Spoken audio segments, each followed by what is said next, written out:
The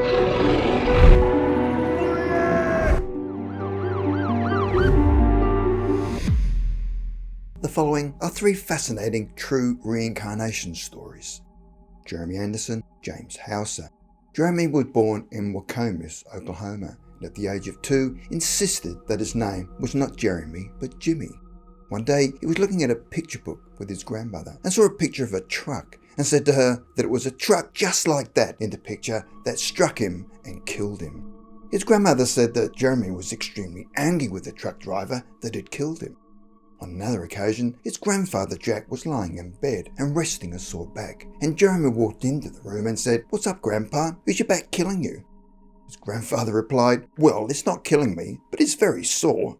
Jeremy then said, "Well, one time my back was really sore and it killed me." In 1967, two teenagers by the name of Jimmy Hauser, 14, and Kevin Lucas, 16, were driving a Buick sedan. Kevin, the supposed driver, was driving at a speed of 75 miles an hour when their car struck a truck at a rural intersection. The car then skidded about 99 feet before striking another truck before spinning another 108 feet. Although Kevin Lucas survived the accident with serious injuries, he had no memory of the accident, and Jimmy had been killed. James Hauser, or Jimmy, was buried at Tonkawa Cemetery about 90 miles from Jeremy's house. It turns out that Jimmy was the son of Nancy Anderson and the half-brother of Ron Anderson, who was Jeremy's father. James Anderson's gravestone reads August 11th, 1952 to August 12th, 1967. In April 1980, when Jeremy was 5 years old, he was taken to where the accident had taken place 13 years previously and got extremely emotional and described how he'd fallen out of the car. He said, "I was going like a bullet. It went like a bomb." The undertaker, who had overseen the damaged body of Jimmy, had described the type of injury normally sustained by the driver of the car and not the passenger.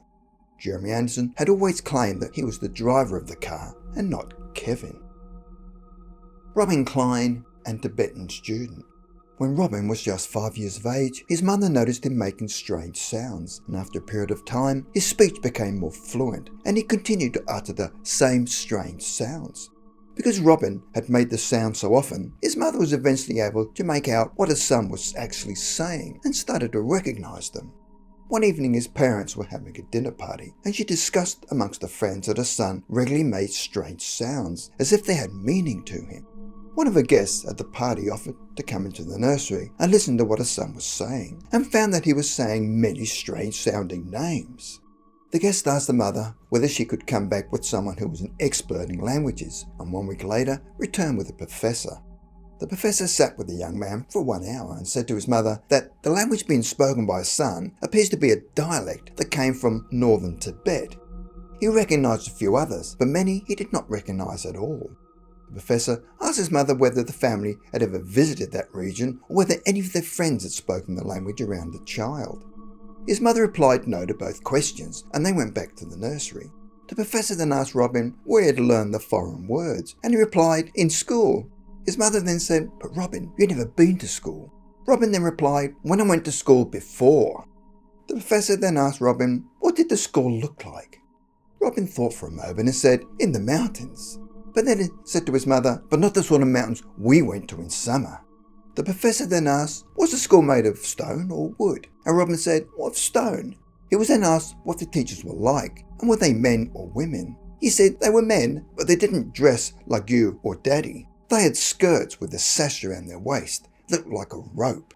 Robin then gave a detailed description of the school he went to. The professor was so fascinated by what the young boy had told him that he decided to go to northern Tibet and seek out the school Robin had attended.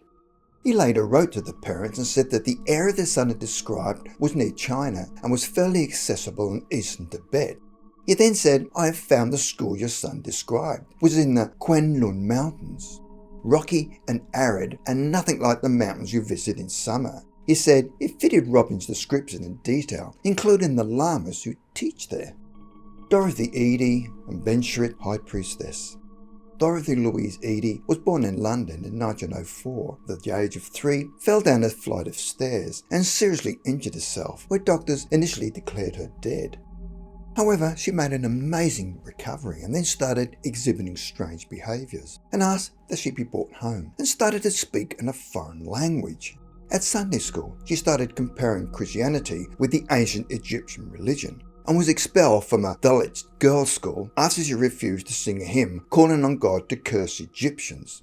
One day her parents took her to the British Museum and whilst looking at a photograph in one of the exhibit rooms, cried out, "There is my home, but where are the trees and the gardens?" What Dorothy was observing was a temple of Seti I, the second pharaoh of the 19th dynasty of Egypt, around 1290 BC. She then ran about the halls of the Egyptian rooms, kissing the statue's feet. After the first trip, she would regularly visit the British Museum, where she met a man by the name of E.A. Wallace Budge, who encouraged her in the study of hieroglyphs. After leaving school at 16, Edie became a part-time student at Plymouth Art School and began to collect Egyptian antiquities. In 1931, she moved to Egypt, and on arriving, she kissed the ground and announced she'd come home to stay. She married a teacher of English by the name of Iman Abdel Magwid. She would later report nighttime visitations by an apparition of Hor-Ra, who told her of a previous life as a young woman in ancient Egypt called Bentrishid, who had reincarnated in the person of Dorothy Edie. Bentrishid's mother sold vegetables and her father was a soldier during the reign of Seti I between 1290 BC to 1279 BC. At the age of 3, her mother died and she was sent to the temple of Kom el Sultan and was brought up to be a priestess. One day, Seti I visited her where they became lovers, and when she became pregnant, she told the high priest who the father was. The high priest told her that she had committed a serious offence, where she committed suicide rather than face trial. In 1935, and 2 years after her marriage ended to Iman Abdul Magwin, Dorothy went to live in Nazlat al-Saman, near the Giza pyramids, and met archaeologist Salim Hassan of the Department of Antiquities. He employed her as a secretary and draftswoman and was the department's first female employee to Hassan and became valuable to other Egyptian scholars. Under her own name, she wrote articles and books and befriended many of the famous Egyptologists of the era. During this time, she prayed and made frequent offerings to the gods of ancient Egypt and would often spend the night in the Great Pyramid. On the 3rd of March 1956, aged 52, she moved to Arabet Abydos, where she was given the name Seti and made regular visits to the Temple of Seti and had shown advanced knowledge of the temple. The chief inspector from the Antiquities Department decided to test her knowledge and asked her to stand at particular wall paintings in complete darkness, where she was instructed to identify them based on her prior knowledge as a temple priestess. She completed the task successfully, even though the painting locations had not yet been published at the time. For Dorothy, the Temple of Seti was a place of peace and security, and felt watched over by the ancient Egyptian gods. Dorothy Edie, or Seti as she was now known, claimed that in her past life as Bentrishid, the temple had a garden where she'd first met Seti I. These were the same gardens that she described as a young girl living in London that were not believed by her parents. While she was living in Abydos, the gardens she had described in her previous life as a temple priestess was discovered by excavators, and the garden matched her descriptions. Dorothy turned one of the temple rooms into a personal office and described the Temple of Seti as like entering a time machine where the past becomes the present and the modern mind has difficulty understanding a world in which magic is accepted. Dorothy wrote and detailed many modern practices from ancient times in short articles written between 1969 and 1975 and were edited and published. At the age of 60 in 1964, she began work as a part-time consultant for the Antiquities Department, guiding tourists around the Temple of Seti and explaining the symbolism of the painted wall scenes.